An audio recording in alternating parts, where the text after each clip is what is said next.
Well, I'm finally getting around to doing some more work on my studio. It was to be a garage, but it's going to be a workshop studio.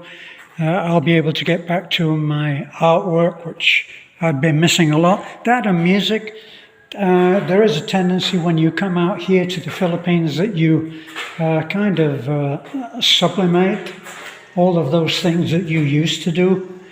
This can often lead you into what I've come to accept as the husband zone. In America, they talk a lot about guys trying to get a date, and they meet somebody, and that somebody wants to put them into the friend zone. So they never become anything more than friends, and the guy never gets laid, not to put too fine a point on it. So when you come out here, all of those skills that you used to have, if you're at retirement age, they will kind of get taken over by cheap labor. Not always the way that you want it, but it will get done. So here I am, decided to move things myself, but I did get some help from Julio and his wife, and they moved these big boards, 3/4. This is what I come to know as block ply. Not quite sure what they call it here, but when you go to buy anything and you tell them the wrong wood, the wrong name, they'll have a quiet smile at your expense. But anyway, I call this block ply because it's not actually plywood. Let me see how I can show you this. If you can see that you have the ends of pieces of wood which are approximately 2x1. This is scrap wood that is put through the table saw usually, and they'll take that down until it's a regular straight dimension, and then they'll lay a piece of plywood. This is an oversimplification in terms of a description, but they'll lay a piece of this eighth inch plywood, and then they'll bond all of these pieces of 2x1 next to each other, and then they'll sandwich that in between yet another piece of 1/8 inch ply, and it all comes out to 3/4 of an inch. If you can see it there, look, you see the first ply there, one side, then the pieces of wood, and then the next piece of ply, and they bond that. And it can be used to do a lot of things if you're not looking at making Chippendale, then, and I wasn't talking about the guys that do the strip or the little quirky animals. I'm talking about that grandmaster of fine furniture. So if you're not looking at that, this can be used very well, and it's so much cheaper. Here I've just put, these were 3 tables that were made by the guys when they were doing a lot of the metal work for the ceilings. They were doing the drop ceilings in the house and in the big house, and they made up these tables, and they're all the same size, luckily. So I've used them just to put my big main work table. Don't forget, we're not looking at making furniture in here. A certain amount will be made. I'll take this down a little bit, maybe a couple to 3 inches off, which will that'll bring the size down to about this, which is still a good size, and I'll drop that down onto here, and that will firm that up a lot. But we're talking about artwork, making, I'm looking into going into doing a lot of puppetry, and that will be my main table, and it will be so that a lot of people can work on the same project. That's the idea. And then for this, I will put some cabinet work up here, very simple only meant to be a work surface for doing other stuff. Some things will have to be made on here and then put on the side to go off, and glued stuff, pinned and dried, and that's what that area will be for. Eventually, I guess, I will allow for a washing machine to go in here, that way relieving us of sending our washing up to the mountain again. So this is where we're at. You'll see here, look, it says on there skim coat white. All of this surface now is quite rough. In fact, it's very rough. Now, it's not going to be a nice finish if it's painted. So what's going to happen is that this will have the skim coat put on it, which actually goes on in small doses, and then you can sand that. It gets a very fine finish. This has been skim coated. So I know when it's white it all burns out under the camera, but that is skim coated, and when it's painted it actually looks very nice. This has been messed up because they come in and done the garage floor, the studio floor. Very unhappy with the way that's been done, but the Filipino logic, even though Beth assures me that she told them that I wanted this smooth, they've come and they've done it in the Filipino style, which still is incredibly good. If you think they do this with a string line, there's a string line still in there. That gives them their level amazingly, and they still do a really good job. But because they consider that, well, why would you need a smooth finish in a garage? So their logic does fit, but unfortunately it doesn't. It's not what I asked Beth to tell them. So I'm going to have to do another finish on this, but the more that I think about doing a finish, then I have a small leak that's up there in the ceiling where this was not exactly square. Once again, it has to be allowed for. And so we get the water come in, and it doesn't pour in, but there is a leak and it comes down here and goes on the floor.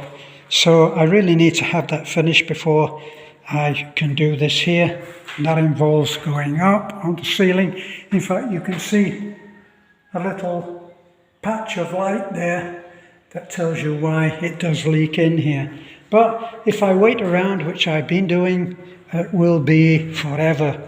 So I bypass that part. We'll put up with the floor for now and do it later. And allow for things being broken. There's something about the Filipino way of handling tools and equipment that leads to it being broken. And there was outside a broken tape measure. Here, this is how tape measures end up in the Philippines. This is a dead tape measure. See, they pull it out and they stretch it so much that the return spring gets broken, and of course it will then not return home. So it stays out that way, and then it gets abandoned in favor of a new one, which will end up dead as well. All of these, I finally found a broom. Now you wouldn't think very much of that broom, would you? It's just it's only a half broom to my mind, but a road sweeper's broom is like that, except it's a heck of a lot bigger. But it at least has a wooden handle. You wouldn't think that was such a big thing, would you?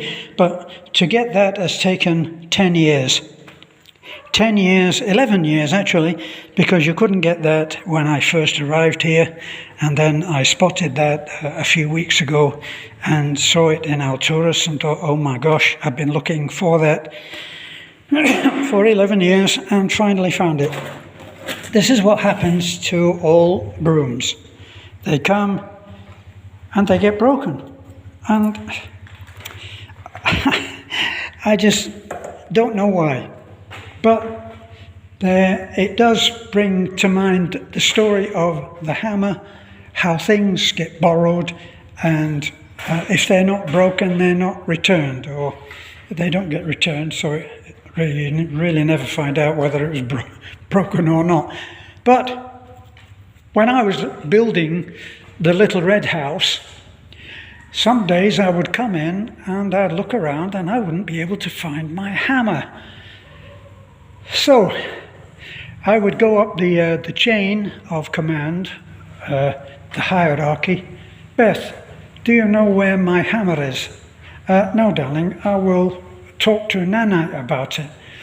So Beth talks to Nanai, who is the top of the chain, of course, the head of the hierarchy. And she comes back and she says, Nanai borrowed your hammer. So eventually I get it back. I say to Nanai, you can't really just come and borrow my hammer. And she nods her head and she knows that I know she doesn't understand, and we're all good. So a little while later I come in and no hammer. So then I bypass the chain of command and I go to Nanai and I say, Nanai, have you got my hammer? Oh, yes, I have. So she goes and she finds my hammer, except that it's not the nice, new, carefully taken care of hammer that she borrowed. It's a rusty thing that's been left out in the rain, but it's the one that's been returned. So they take a nice hammer and return an old one. Yes, well, welcome to the Philippines. Anyway, that goes on a few times. In the end, in order to secure the well cared for hammer, which is mine, I go out and I buy a hammer and present it to Nanai. Nanai, here is your very own hammer. Now you don't have to borrow mine. So she's very grateful and she puts the hammer away. All is well for a couple of weeks, if that. And I come in, no hammer. I go straight to Nanai. Nanai, where is my hammer? Oh, she said, I borrowed it. I take the hammer and I say, Nanai, I bought a hammer so you would have one of your very own. So you wouldn't have to come and take my hammer.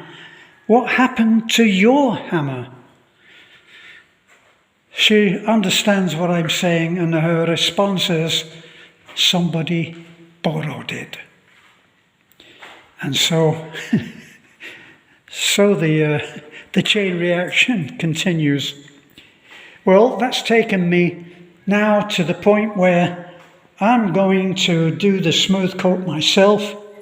I have one bag. This will probably take 3 or 4 or maybe 5 bags. I have 1.5 there, so another 3 bags. Problem is that that's quite expensive. So Beth, who did all the ordering for both the house and for the resort, the big house, tells me that that's 2,500 pesos. So do I have 7,000 to spare right now? No.